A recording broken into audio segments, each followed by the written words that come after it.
Hello guys, welcome to my channel and another blog.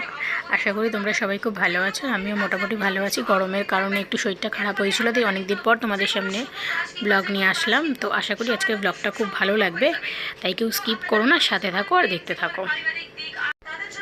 মা, আমি, দিদা আজকে রাঘব ভবন পাটবাড়িতে এসেছি। আমি আর মা আজকে অনেকদিন পর আসলাম। দিদা প্রায় বলতে গেলে রোজই আসে।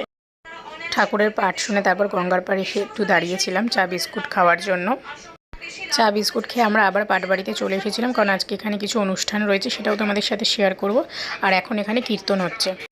কীর্তন শেষ হয়ে যাওয়ার পর এখানে ভক্তিমূলক গানের আয়োজন করা হয়েছিল, তো সেটাই বসে শুনছিলাম। ঠাকুরের গান শুনতে খুব ভালো লাগছিল। তারপর দেবী বিষ্ণুপ্রিয়াকে নিয়ে একটি নাট্যানুষ্ঠানের আয়োজন করা হয়েছিল। খুব ভালো লাগছিল, আর এত সুন্দর ফুটিয়েছিল নাট্যানুষ্ঠানটা যে কেউ সামনে থেকে না দেখলে বিশ্বাসই করবে না। সব অনুষ্ঠান দেখে মন্দির থেকে বেরাতে প্রায় 11টা বেজে গেছিলো, আর বিকেল 5টার সময় মন্দিরে গেছিলাম। তো রাত হয়ে গেছিলো বলে একটা টোটো করে নিয়েছি। তো চলো, দেখা হচ্ছে তোমাদের সাথে পরের ব্লগে। Good night.